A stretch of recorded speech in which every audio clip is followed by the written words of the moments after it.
Assalamualaikum warahmatullahi wabarakatuh.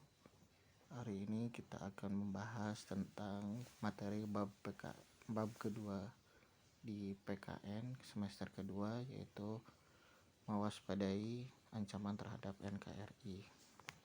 Oke, sebelum kita mulai, kita lihat materi yang akan kita bahas hari ini, yaitu tentang mewaspadai ancaman terhadap kedudukan NKRI, di mana makna yang terkandung dalam lagu dari Sabang sampai Merauke, yaitu satu adalah luas negara Indonesia.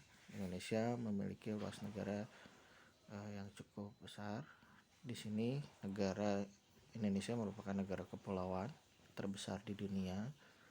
Yaitu yang ketiga, kebinekaan suku bangsa, bahasa dan adat dan sebagainya. Oke, kita lanjut.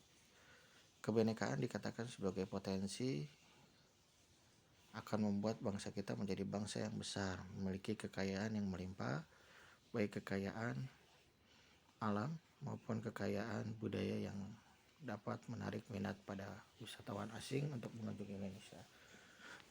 Seperti yang kita ketahui bahwa Indonesia memiliki perbatasan dari Sabang, Merauke, lalu Miangas, Pulau Rote, dan Indonesia memiliki titik di mana kekayaan alam akan melimpah di Indonesia. Lalu untuk potensi wisata juga sangat banyak di Indonesia, dari mulai wisata alam, wisata budaya, dan wisata lainnya. Kita lanjutkan.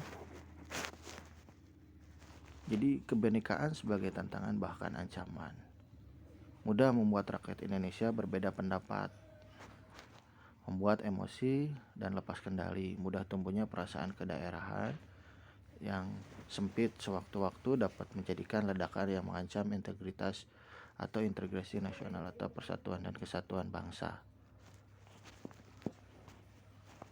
Selanjutnya, posisi silang Indonesia dari aspek kewilayahan. Indonesia berada di tengah-tengah dunia yang dilewati garis khatulistiwa, diapit oleh dua benua, yaitu Australia dan Asia, serta berbeda di antara Samudra Pasifik dan Samudra Hindia. Kondisi tersebut menunjukkan bahwa Indonesia merupakan posisi silang yang sangat strategis untuk kehidupan berbangsa.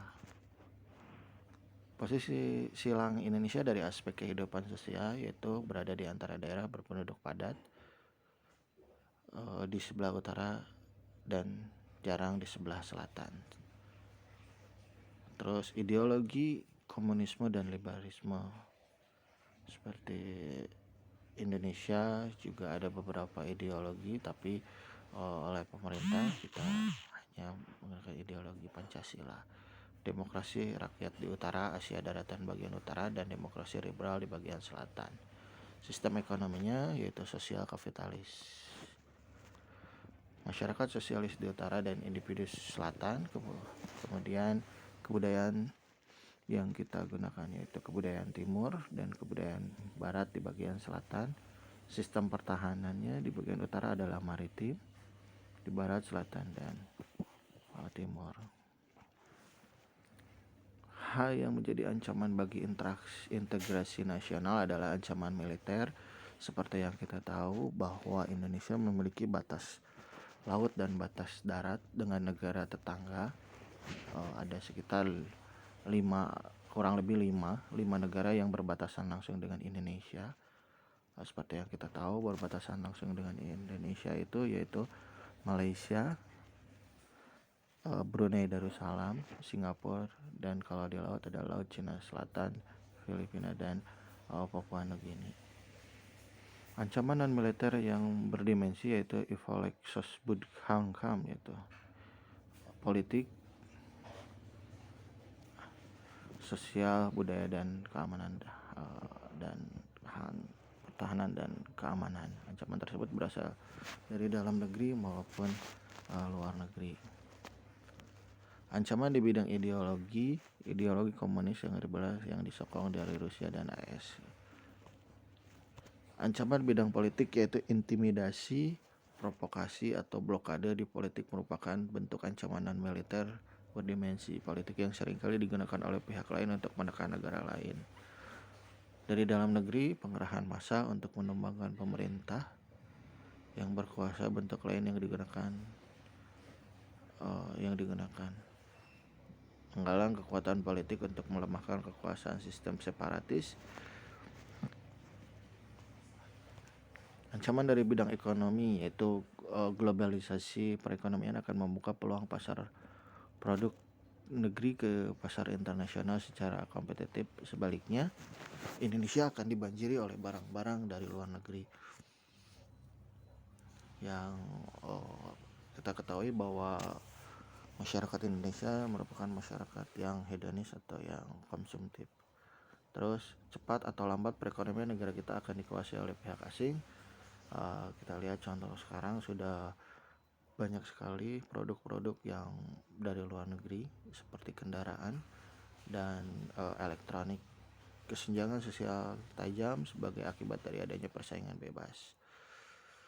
Lalu sektor ekonomi rakyat yang diberikan subsidi semakin berkurang.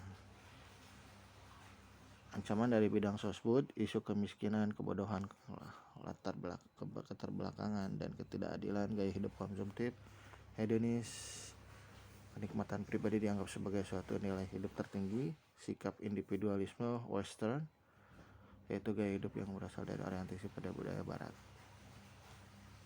Selanjutnya, ancaman di bidang hankam, agresi, invasi, pelanggaran wilayah, pemberontakan bersenjata, sabotase, spionase, aksi teror bersenjata, ancaman keamanan laut dan udara. Oke, sampai di sini ada yang mau ditanyakan? Mungkin ini hanya pemaparan secara umum tentang ancaman dari NKRI. Lebih enaknya kita harus tatap muka. Apabila ada pertanyaan, silakan kalian komen and share di sini karena PKN merupakan salah satu mata pelajaran yang harus kalian pegang untuk kehidupan di masa yang akan datang. Oke. Nanti kita lanjutkan di part yang kedua. Terima kasih atas perhatiannya. Assalamualaikum warahmatullahi wabarakatuh.